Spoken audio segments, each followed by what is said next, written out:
فاتح نے اس کی صبح بے عزتی کی ہے. مجھے لجاجت سے اس سے معذرت کر کے یہ معاملہ ختم کرنا ہوگا. اسرا نے پرس سے ننا آئینہ نکالا، سفنج سے ناک اور گال پہ میک اپ درست کیا، کوٹ کو نیچے کھینچ کے شکلیں درست کیں، پھر چہرے پر فکر مندی کے تاثرات ڈالے اور باہر نکل آئی. ہولو بول کر کے وہ اوپر آئی تو اچھی خاصی فکر مند لگ رہی تھی. تالیہ کو دروازے کی طرف پشت کیے بیٹھے دیکھا تو اندر قدم رکھتے ہی شروع ہوئی. I'm so sorry تالیہ، مجھے بالکل اندازہ نہیں تھا کہ میرے پیچھے یہ سب ہو جائے گا. اور تم، وہ اپنی سیٹ کی طرف آتے ہی بے حد دکھی انداز میں کہہ رہی تھی کہ السلام علیکم مسز اسرا، میں اچھی خبر لائی ہوں. تالیہ مراد خوشگوار چہرے کے ساتھ چہکی تو اسرا کے الفاظ منہ ہی میں رہ گئے. وہ ٹھہر کے تالیہ کا چہرہ تکنے لگی. وہ صبح والا سفید کوٹ پہنی ہوئی تھی، سنہری چوٹی آگے کو ڈالے، سر پہ ہیڈ ترچھا رکھے، گلابی گالوں والی پیاری سی لڑکی مسکراتے ہوئے بہت پرجوش لگ رہی تھی. میری کونگو سے بات ہوئی ہے، وہ سکوں کی شرط رکھے بغیر بھی آنے کو تیار ہیں. اور آپ جانتی ہیں کونگو کے آنے کا مطلب ہے وہ 2-3 بڑے ڈونرز کو ساتھ میں لائیں گے. میں سوچ رہی تھی کہ آپ کھڑی کیوں ہیں، بیٹھ جائیں. آخر میں ذرا حیرت سے بولی تو شدت کھڑی اسرا سنبھلی، پھیکا سا مسکرائی اور اپنی پاور سیٹ پہ بیٹھی. آنکھیں ابھی تک حیران اور الجھی ہوئی تھیں. اچھا، صبح میں نے پینٹنگ کو فائنل ٹچ دے دیا تھا. یہ کارڈ پینٹنگ شاپ کا ایڈریس ہے. ایک کارڈ میز پہ رکھا. ہے تو پرانی چھوٹی سی شاپ، مگر آپ کے پورٹریٹ کی اس آدمی سے لاجواب فریمنگ کوئی نہیں کر سکتا.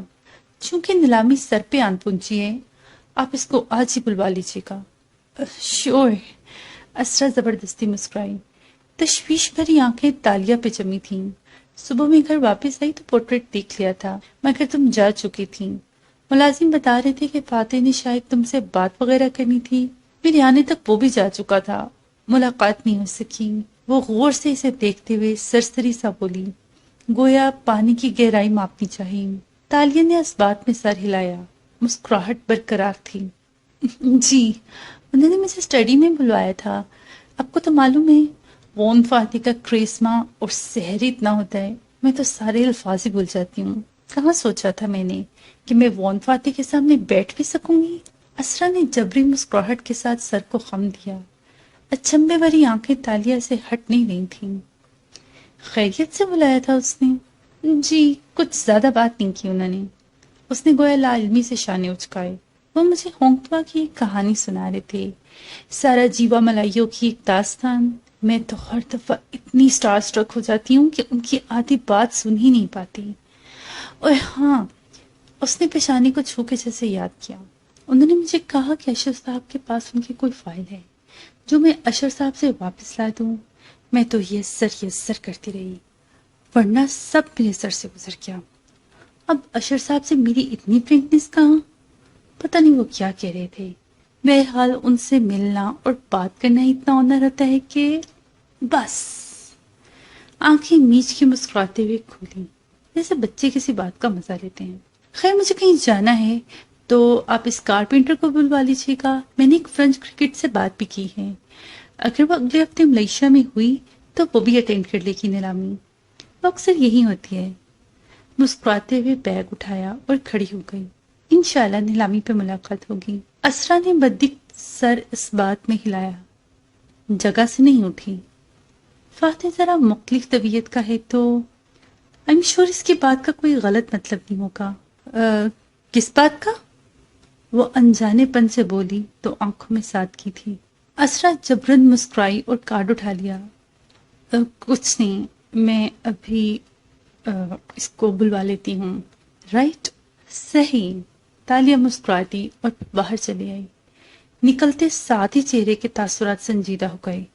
سیاہ چشمہ آنکھوں پہ چڑھا لیا اور گزرتے گزرتی راہ داری میں رکھے فلور لیمپ کو پیر سے ٹھوکر ماری. لیمپ اوندا زمین پہ آ گرا. 2 ورکرز لیمپ کی طرف دوڑے تھے. وہ آگے بڑھتی گئی. اندر اسرا اپنے آفس میں دم سادے بیٹھی تھی.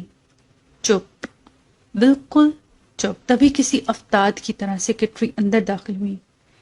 مس تالیہ تو آپ سے اتنی اچھی باتیں کری تھی، مگر جاتے جاتے انہوں نے کارنر لیمپ کو گرا دیا. اچھی باتیں؟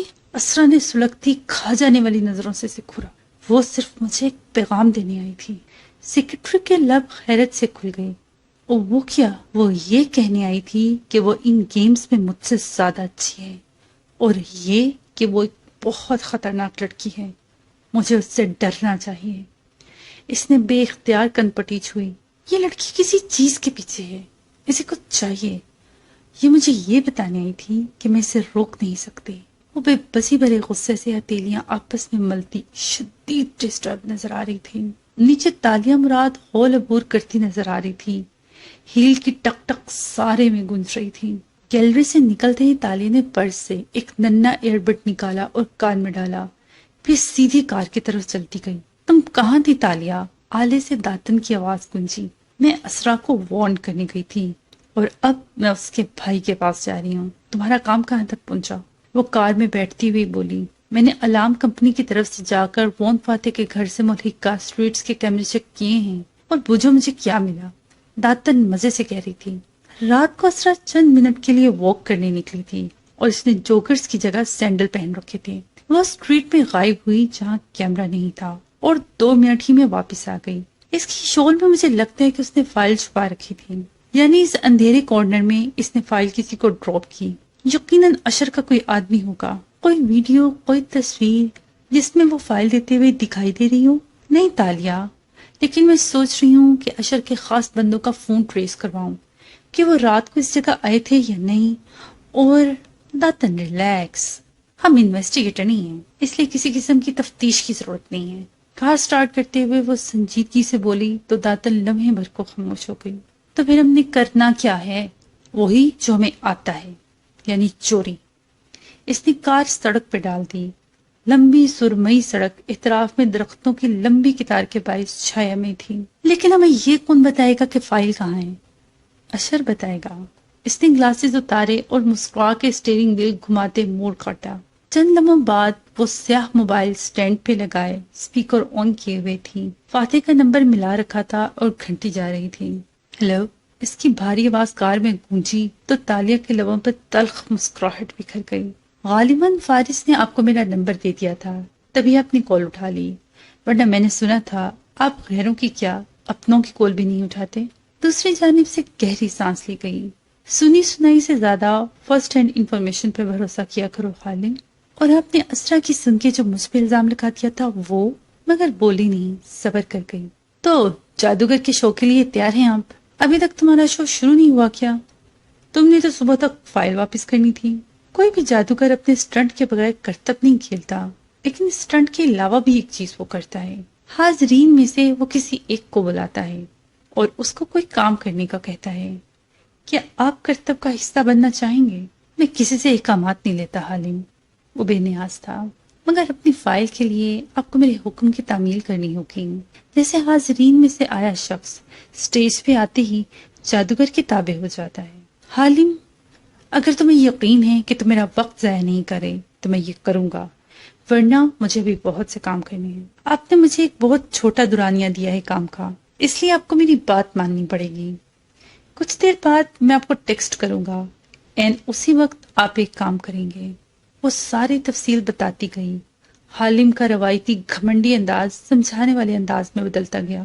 یہ پہلا کلائنٹ تھا جس کے لیے لہجہ نرم ہوا تھا۔ پتہ نہیں کیوں اس کے سامنے سر اور دل دونوں جھک جاتے تھے۔ وہ توانکو تھے۔ شور، میں کر دوں گا، لیکن ٹیکسٹ مت کرنا، میرے فون پہ رنگ کرنا، میں میٹنگ میں ہوں تو فون نہیں دیکھتا۔ وہاں ازلی بے نیازی کا وہی عالم تھا۔ رائٹ سر، وہ ضبط سے بولی اور سٹینڈ پہ لگے فون کی سکرین پہ انگلی پھیری۔ کال ختم ہو گئی۔ منہ میں کچھ بڑبڑا کے سر چھٹکا اور نظریں سڑک پہ جما دی۔ ایڈم محمد اس سکے کو جیب میں لیے جانے کتنی دیر سڑکوں کی خاک چھانتا رہا تھا۔ گھر آیا تو ننا باغیچہ گرمی میں جھلس رہا تھا۔ مرغی ڈربے میں کسی کونے میں چھپی بیٹھی تھی۔ پھول مرجھائے ہوئے لگ رہے تھے۔ وہ تھکا ماندہ اندر داخل ہوا تو ماں راہداری میں کچن کے دروازے پہ کھڑی نظر آئی۔ اسے دیکھ کے آنکھوں میں حیرت ابھری۔ تم جلدی آ گئے، خیریت؟ عبداللہ خلاف توقع آج واپس آ گیا ہے، اس لیے میری چھٹی ہو گئی۔ مگر ایڈم، میری تو ابھی 10 منٹ پہلے عبداللہ کی والدہ سے بات ہوئی تھی۔ اسرا نے اس کو بلوایا تھا مگر بس نہ ملنے کی وجہ سے وہ کل صبح تک ہی آ پائے گا۔ ایڈم وہیں ٹھٹک کے رک گیا۔ نہیں، مسز اسرا نے کہا کہ وہ آ چکا ہے، اسی لیے انہوں نے مجھے بھیج دیا۔ کیا تمہیں یقین ہے کہ انہوں نے تمہیں کسی اور وجہ سے نہیں بھیجا؟ آئی وہ تشویش سے اسے دیکھ رہی تھی۔ ایڈم کا دماغ بھگ سے اڑ گیا۔ کیسی دنیا تھی یہ؟ کون سچا تھا کون جھوٹا؟ وہ گم سم سا ہو گیا، پھر الٹے قدموں باہر نکل آیا۔ برآمدہ دھوپ سے محفوظ تھا، وہاں چھایا تھی۔ وہ کرسی پہ بیٹھ گیا اور ننھے باغیچے کو دیکھنے لگا۔ پیر کینچی صورت میز پہ رکھ لیے، چہرہ سوچ میں ڈوبا لگتا تھا۔ پھر اس نے فون نکال کے ڈرائیور کا نمبر ملایا۔ ڈرائیور ساری سیاستوں اور اندر کی سازشوں سے باخبر ہوتا تھا۔ نہ اس کا اتنا عہدہ تھا، نہ مقام کہ اسے کوئی شریک کرتا۔ ایڈم، تم آج آئے کیوں نہیں؟ اس کی آواز سنتے ہی شروع ہو گیا۔ فاتح صاحب پارلیمنٹ جاتے وقت ہمیشہ 2 کپ کافی کے پیتے ہیں، عثمان کو بھول گیا تھا، اس نے صرف 1 دیا۔ یہ کیا طریقہ ہے؟ اپنی طرف سے ڈرائیور نے روک چھاڑا۔ وہ فاتح اس وقت کہاں ہیں؟ ابھی میں ان کو گھر لایا ہوں، پھر یہاں سے ہم نے آگے جانا ہے۔ باڈی مین کا فرض بھی عثمان ادا کر آئے، تمہارا پوچھا بھی تھا فاتح صاحب نے۔ میں ابھی آتا ہوں، لیکن سنو، وہ احتیاط سے پوچھنے لگا، آج گھر میں کچھ ہوا ہے کیا؟ کیا مطلب؟ کوئی غیر معمولی واقعہ، کوئی ایشو؟ میں اس لیے پوچھ رہا ہوں کہ میری وجہ سے صبح فاتح صاحب کی اہم فائل چوری ہو گئی۔ ملازمہ بتا رہی تھی کہ صاحب نے وہ جو پینٹر لڑکی آتی ہے اس سے بھی پوچھ گچھ کی ہے۔ صاحب بہت غصے میں تھے صبح، ادھر پارلیمان میں سب کو پتا تھا۔ 2-3 ڈرائیورز نے تو مجھ سے بھی آ کے پوچھا۔ چیتالیہ سے؟ اس کا دماغ تیزی سے کام کر رہا تھا۔ صاحب نے چیتالیہ سے پوچھ گچھ کی؟ ملازم کہہ رہے تھے کہ صاحب کو شک ہے چیتالیہ ہی نے چوری کی ہے۔ وہ اتنا باخبر تھا جتنا ہر ڈرائیور ہوتا ہے۔ ایڈم کے دماغ میں گھنٹیاں بجنے لگی۔ میں آتا ہوں کہہ کے فون رکھا اور باہر کو بھاگا۔ وون فاتح کی رہائش گاہ پر گھنٹی بجاتے ہی گارڈ باہر نکل آیا۔ تمہارا کام ختم ہو چکا ہے ایڈم، تم کیوں آئے ہو؟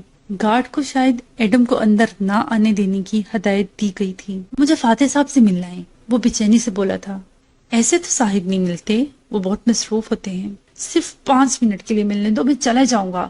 ابھی الفاظ منہ میں تھے کہ آٹومیٹک گیٹ کھلتا چلا گیا۔ ایڈم نے چونک کے دیکھا، فاتح کی کار باہر نکل رہی تھی۔ فاتح پچھلی سیٹ پر سر جھکائے اینک لگائے موبائل دیکھ رہا تھا۔ البتہ ڈرائیور نے ایڈم کو دیکھ کے کار آہستہ کر دی۔ ایڈم بھاگ کے فاتح کی کھڑکی تک گیا، بے چینی سے دستک دی۔ اس نے چونک کے سر اٹھایا، پھر بٹن پہ انگلی رکھی، شیشہ نیچے ہوتا گیا۔ تم کہاں تھے صبح سے ایڈم؟ اس نے سادگی سے پوچھا تو اگلی سیٹ پہ بیٹھا عثمان پورا گھوم کے تندہی سے بولا، سر عبداللہ نے پہنچ جانا تھا تو اس کو فارغ کر دیا۔ کیا میں نے تم سے پوچھا ہے عثمان؟ وہ اسی سنجیدگی سے عثمان کو دیکھ کے بولا تو وہ چپ ہو گیا۔ فاتح نے گردن اس کی طرف موڑی۔ اور تم ٹھیک ہو ایڈم؟ جی سر، وہ جلدی سے بولا۔ سر عبداللہ ابھی تک نہیں آیا، کیا میں آپ کے ساتھ جا سکتا ہوں؟ وہ کار کی کھڑکی کو پکڑے کھڑا تھا۔ اس کی ضرورت نہیں ہے Adam, I am fine, thanks, خیال رکھو اپنا۔ نرمی سے کہہ کر فاتح نے اینک اٹھا لی تو ایڈم کو پیچھے ہونا پڑا۔ شیشہ اوپر ہوتا گیا، کار آگے بڑھ گئی اور وہ وہیں خالی ہاتھ رہ گیا۔ اب تم جاؤ۔ گارڈ اس کے سر پہ آ پہنچا، جیسے اسے نکالنے کی جلدی ہو۔ لیڈر جا چکا تھا، وہ رکتا بھی تو کس کے لیے؟ گرمی کی حدت بڑھ گئی تھی۔ وہ باہر سڑک کنارے چلتا گیا، ذرا سی دیر میں پسینے سے پورا بھیگ گیا تو ایک جگہ درخت تلے فٹ پاتھ پہ بیٹھ گیا۔ پھر جیب سے سکہ نکال کے دیکھنے لگا۔ وہ گول سنہری سکہ تھا جس کے دونوں طرف مظفر السلطان لکھا تھا۔ اس نے سکہ مزید اونچا کیا۔ اس کے گول دائرے کے ساتھ ننھے ننھے خروف تھے جو مٹ مٹ کے ابھر رہے تھے۔ ایڈم کی آنکھیں پوری کھل گئیں، دھوپ میں لمحے بھر کو وہ نظر آئے تھے۔ 1437۔ پھر وہ غائب ہوتے گئے۔ ایڈم بالکل سناٹے میں رہ گیا۔ یہ نظر کا دھوکہ نہیں تھا، یہ کوئی عجیب چیز تھی۔ اس نے جلدی سے سکہ ڈبے میں رکھ کے جیب میں ڈال دیا، پھر پریشانی سے سر پکڑ لیا۔ چیتالیہ سے وہ پہلی دفعہ کب ملا؟ جب وہ اس سکے کو تنگو کامل کے گھر اپنی جیب میں ڈال رہا تھا۔ چیتالیہ نے 2 ماہ وہاں کیوں نوکری کی؟ 2 ماہ پہلے تو اسے نہیں معلوم ہوگا کہ وون فاتح نے اس کے گھر مہمان بن کے آنا ہے۔ کیا وہ اس سکے کے پیچھے تھی؟ ایک نئے خیال نے اسے چونکا دیا۔ کیا یہ اس کا بار بار اسرا کے گھر جانا، یہ سب سکے کے لیے تھا؟ لیکن نہیں، وہ تو فاتح کی حفاظت پہ مامور ایک پولیس آفیسر تھی جس کو فاتح پہلے سے جانتا تھا، تبھی اس کو تاشا کہتا تھا۔ لیکن ایک منٹ، اگر وہ پہلے سے اس کو جانتا ہوتا تو چوری کے بارے میں تالیہ سے پوچھ گچھ کیوں کرتا؟ اتنی کڑی پوچھ گچھ کی ہوگی تو ملازم گواہ ہے نا اس کے۔ اس کا ذہن شک اور یقین کے درمیان ڈول رہا تھا۔ بالآخر اس نے موبائل نکالا اور تالیہ کے نمبر پہ ایک پیغام لکھا، ہم کب مل سکتے ہیں، اور بھیج دیا۔ اب اسے جواب کا انتظار تھا۔ دوپہر دھیرے دھیرے شام میں ڈھل رہی تھی، البتہ گرمی اور حبس ویسا ہی تھا۔ ایسے میں وہ نیلے شیشوں والا بزنس ٹاور سر اٹھائے کھڑا تھا جس کے 19ویں فلور پر اشر محمود کا آفس تھا۔ 19ویں فلور پر کچھ شادہ سی لوبی بنی تھی جس کے سامنے لفٹ کے دروازے اس وقت کھل رہے تھے اور تالیہ مراد باہر نکل رہی تھی۔ لباس بدل لیا تھا، گلابی قمیض پر سیاہ منی کوٹ پہنی، کوہنی پہ بیگ ڈالے، سنہری چوٹی کندھے پر آگے گرائے اور سر پہ ترچھا سفید ہیڈ جمائی، وہ باہر آئی اور ریسپشن ڈیسک کے قریب رکی۔ تالیہ بنت مراد، مجھے اشر محمود سے ملنا ہے۔ جی ان کا آفس بالکل کارنر میں ہے، لڑکی نے تہذیب سے گائیڈ کیا تو وہ کہہ کے نخریلی امیر زادیوں کی طرح آگے بڑھ گئی۔ گند اکھیوں سے لوبی کے صوفے پر اخبار پھیلائے، مطالعے میں مہمک داتن کو دیکھا مگر رکی نہیں۔ فاتح وہ کر دے گا نا جو تم نے کہا ہے؟ داتن اخبار سامنے رکھے آہستہ سے بولی۔ کان میں لگا آلہ دور جاتی تالیہ کو آواز پہنچا گیا۔ حالم کی بات کو کون ٹال سکتا ہے؟ وہ بے پرواہی سے بولی۔ اب وہ راہداری کے دوسرے سرے تک پہنچ گئی تھی۔ اشر کے آفس کے باہر بیٹھی سیکرٹری فوراً اٹھی۔ جی تالیہ، اشر صاحب آپ کا انتظار کر رہے ہیں۔ سیاہ منی کوٹ والی لڑکی نے پرس میں ہاتھ ڈالا اور سیاہ موبائل سے نمبر ملایا۔ 2 گھنٹیاں اور کال کاٹتی۔ اب وہ اشر سے ملنے کے لیے تیار تھی۔ وہاں سے چند میل دور ایک بین الاقوامی نشریاتی ادارے کے اسٹوڈیو روم میں وون فاتح موجود تھا۔ سیٹ لگا تھا، کیمرے سیٹ ہو رہے تھے، اینکر اپنے کاغذات پڑھا تھا اور فاتح مطمئن سا ٹانگ پہ ٹانگ جمائے کافی پیتے ہوئے سارا منظر دیکھ رہا تھا۔ تبھی جیب میں رکھا فون تھر تھرایا تو اس نے نکال کے دیکھا۔ حالم کا نمبر دیکھ کے مسکرایا اور موبائل واپس رکھ دیا۔ پھر قریب کھڑے عثمان کو بلایا۔ یہ کافی لے جاؤ، میں فریش ہو چکا ہوں، اس کی ضرورت نہیں ہے۔ خیریت سر؟ عثمان نے مسکرا کے اس کا تازہ دم چہرہ دیکھا۔ ہاں، صبح ایک انویسٹیگیٹر کو ہائر کیا تھا، اس نے بتایا ہے کہ فائل مل گئی ہے، اللہ کا شکر۔ عثمان کا منہ کھل گیا۔ واقعی؟ اصلی فائل؟ کہاں سے ملی؟ جس نے چرائی تھی اس کے سیف سے۔ مگ اس کی طرف بڑھا دیا اور سامنے دیکھنے لگا جہاں اینکر اپنی نشست پہ بیٹھ رہا تھا۔ عثمان پھیکا سا مسکرایا۔ مبارک ہو سر، اور مگ لیے آگے بڑھ گیا۔ واپس اشر کی آفس بلڈنگ میں آؤ تو لوبی کے صوفے پہ بیٹھی بظاہر اخبار پڑھتی داتن دبی آواز میں ہونٹ کم سے کم ہلائے کہہ رہی تھی، اب تک وون فاتح نے اپنے سیکرٹری کے سامنے فائل مل جانے کا ذکر کر دیا ہوگا، وہ فوراً اپنے اصل خداؤں کو بتائے گا اور وہ پریشان ہو کے اس جگہ جائیں گے جہاں فائل رکھی ہے۔ میں اس کا پیچھا کروں گی اور یوں وہ خود ہمیں فائل تک لے جائیں گے اور ہم اس کو چرا لیں گے۔ تالیہ نے جواب نہیں دیا کیونکہ وہ اندر اشر کے آفس میں بیٹھی تھی۔ آفس بہت روشن تھا، 2 متصل دیواریں شیشے کی تھیں۔ وہ بلڈنگ کا کارنر آفس تھا۔ اونچی عمارتوں میں بنے آفسز کا بہترین آفس کارنر آفس ہوتا ہے جہاں ایک کے بجائے 2 دیواریں شیشے کی ہوتی ہیں اور وہاں سے سارے شہر کا نظارہ کرنا بہت دل فریب لگتا ہے۔ اشر ٹیک لگائے اپنی کرسی پہ براجمان مسکرا رہا تھا اور سامنے تالیہ مراد سنجیدہ سی بیٹھی نظر آ رہی تھی۔ ہیڈ سر پر تچھا رکھا تھا۔ میں آپ کا زیادہ وقت نہیں لوں گی اونچے اشر، وہ ناخوشی سے کہہ رہی تھی۔ اونچے یعنی مسٹر، اب کہیے چیتالیہ، میں آپ کے لیے کیا کر سکتا ہوں؟ وہ مسکرا کے بولا۔ گہری چھوٹی آنکھیں تالیہ کے تاثرات کو پڑھنے کی کوشش کر رہی تھیں۔ آپ ایک موزس انسان ہیں اور میں ایک سوشل لائٹ اور آرٹ لور ہوں۔ کوالالمپور کے آرٹ سے تعلق رکھنے والے حلقوں میں میرا ایک نام ہے، پہچان ہے۔ میرے کسی بھی قسم کے سیاسی عزائم نہیں ہیں، نہ مجھے سیاست میں دلچسپی ہے۔ اس لیے کل جو تصویر آپ نے ٹویٹ کی اس کے بعد سے مجھے موضوع گفتگو بنایا جا رہا ہے جو میرے لیے تکلیف کا باعث ہے۔ وہ ڈسٹرب نظر آ رہی تھی۔ اشر کے چہرے پر افسوس ابھرا۔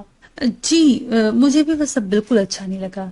اب تصویر اتارنا برا لگتا ہے، لیکن آپ فکر نہ کریں، میڈیا کی تو عادت ہے بات کا بتنگڑ بنانا. آپ کوشش کیجئے کہ اس کی سختی سے تردید کر دیں تاکہ میرے عزیز و قارب کو اس سے سب سے زیادہ تکلیف نہ ہو. میرا آپ کی فیملی کا حصہ بننے کا کوئی ارادہ نہیں ہے. تردید بات کو مزید اچھالتی ہے. آپ سیاست نہیں سمجھتی چیتالیہ. خاموش رہنا اور نظر انداز کرنا بہتر ہے. وہ اب آگے ہو کے بیٹھا سمجھانے والے انداز میں کہہ رہا تھا. میں سیاست کو سمجھنا بھی نہیں چاہتی اونچے اشر. صبح وون فاتح نے بھی مجھے آپ کے حوالے سے باتیں کہیں جو مجھے اچھی نہیں لگیں. وہ کسی فائل کا ذکر کر رہے تھے، پتہ نہیں کیا کہہ رہے تھے. براہ مہربانی آپ لوگ اپنی سیاست میں مجھے نہ دھکیلیں. وہ سپاٹ انداز میں کہہ رہی تھی. میں ابنگ کی طرف سے معذرت کرتا ہوں، وہ پیرانوئڈ ہیں. وہ نرمی سے کہنے لگا تو تالیہ نے خفکی سے سر جھٹکا. مجھے سچ میں آپ کے باہمی مسائل میں دلچسپی نہیں ہے. مجھے صرف آرٹ آپ کی فیملی کے قریب لایا ہے. تو آپ کو آرٹ پسند ہے؟ وہ بات کو طول دیتے ہوئے مسکرا کے پوچھنے لگا. تالیہ ذرا سا مسکرائی. ہر قسم کا آرٹ، چاہے وہ کینوس پہ بکھیرا جائے یا اسٹیج پر پرفارم کیا جائے یا کتاب میں کہانی کی صورت لکھا جائے. آرٹ حیران کرنے کا نام ہے. لوگ آرٹ دیکھنے پتہ کیوں آتے ہیں اونچے شہر؟ تاکہ وہ حیران ہوں، امیزڈ ہوں، دھوکہ کھا جائیں، اور جب ان پہ دھوکہ کھلے تو وہ شدت رہ جائیں. لوگ عام زندگیوں میں ہر چیز پہلے سے جان لینا چاہتے ہیں تاکہ دھوکہ نہ کھائیں، مگر آرٹ پہ وہ صرف حیران اور اپنا دماغ بھگ سے اڑا دینے کے لیے پیسہ خرچ کرتے ہیں. عجیب بات ہے نا؟ تو آپ کو لوگوں کو حیران کرنا اچھا لگتا ہے؟ وہ محظوظ ہوا. جی مجھے وہاں سے آنا اچھا لگتا ہے جہاں سے انہوں نے توقع بھی نہیں کی ہوتی. اس کی مسکراتی چمکدار آنکھیں اشر پہ جمی تھیں. آپ کو کیا اچھا لگتا ہے؟ اشر کی مسکراہٹ گہری ہوئی. میں ایک آرکیٹیکٹ ہوں. مجھے اونچی عمارتیں بنانا اور بلندیوں پہ کھڑے ہو کے دنیا کو دیکھنا اچھا لگتا ہے. تالیہ نے دیکھا اس کے عقب میں شیشے کی دیوار سے دور تک پھیلی اونچی عمارتیں نظر آ رہی تھیں. دروازہ دستک کے ساتھ کھلا اور رملی نے اندر جھانکا. سر سوری، مگر ضروری بات ہے. ادھر داتن کان میں بولی. رملی ابھی اٹھ کے کیا ہے؟ عثمان نے اسے بتا دیا ہے شاید کہ فائل مل گئی ہے. اشر اس مداخلت پہ بدمزہ ہوا. ابھی خفکی سے رملی کو ٹوکنے والا تھا کہ تالیہ بیگ اٹھائے اٹھ کھڑی ہوئی. آپ کام کیجئے، میں چلتی ہوں. انداز سنجیدہ اور لیا دیا سا تھا. اشر نے گہری سانس لی، مسکرایا اور کھڑا ہو گیا. اوکے، نیلامی پہ ملاقات ہوگی چیتالیہ. سی یو. باہر آ کے وہ سیل فون پر بٹن دباتی چلی آئی جیسی کوئی ضروری میل کر رہی ہو. اشر کے آفس کے سامنے لاؤنج سا بنا تھا. وہ ٹائپ کرتے کرتے وہیں بیٹھ گئی. میں تیار ہوں، جیسے ہی رملی نکلے گا میں اس کا پیچھا کروں گی. داتن کی آواز کان میں گونجی تو تالیہ جھکے سر کے ساتھ بولی. اسے جلدی پریشان ہو کے نکلنا چاہیے. 1 منٹ گزرا، 2 منٹ، 5 منٹ. بالآخر رملی باہر آیا اور سیدھا اپنے کیبن کی طرف بڑھ گیا جو سامنے ہی تھا. کرسی سنبھالی اور کام کرنے لگا. تالیہ غیر آرام دہ ہوئی. چند منٹ مزید گزرے. نہ اشر آفس سے نکلا، نہ رملی اپنی جگہ سے اٹھا. داتن بھی گڑبڑا گئی. اس کے کان میں بولی. تالیہ، یہ لوگ فائل چیک کرنے باہر کیوں نہیں نکلے؟ کسی بینک کی طرف یا گھر کی طرف؟ کہیں تو رکھی ہوگی انہوں نے فائل. تالیہ نے آنکھیں اٹھائی، ہرن جیسی آنکھیں جو اطراف کا ایکس رے کر لیتی تھیں. پتلیاں سکوڑ کے اس نے اشر کے آفس کے بند دروازے کو دیکھا. یا شاید وہ فائل چیک کر چکے ہیں. اسے ساری سمجھ آ رہی تھی. داتن، فائل اس کے آفس میں ہی موجود ہے. اوہ! داتن کی فکر مند آواز آئی. آفس میں واردات کرنے کے لیے ہفتے بھر کی تیاری چاہیے. کوئی لمبا کون کھیلنا پڑے گا. ہمارے پاس ہفتہ نہیں ہے، ہمارے پاس چند منٹ ہیں. مجھے وہ فائل ابھی چرانی ہے. مگر تالیہ، ساری زندگی میں نے لالچ میں چوریاں کی ہیں داتن. ساری زندگی میں نے پیسے کے لیے جھوٹ بولے ہیں. میں چور ہوں، جھوٹی ہوں، مگر مجھے پہلی دفعہ کسی سے وعدہ نبھانا ہے. تو آنکھوں کے پاس وقت نہیں ہے. مجھے ان کو کل صبح سے پہلے فائل دینی ہے تو دینی ہے. سروس باتھ رومز میں آؤ، ہمارے پاس پلاننگ کے لیے 10 منٹ ہیں. وہ دبی آواز میں بولتی آگے بڑھ گئی.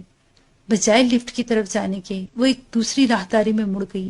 داتن نے گہری سانس لی.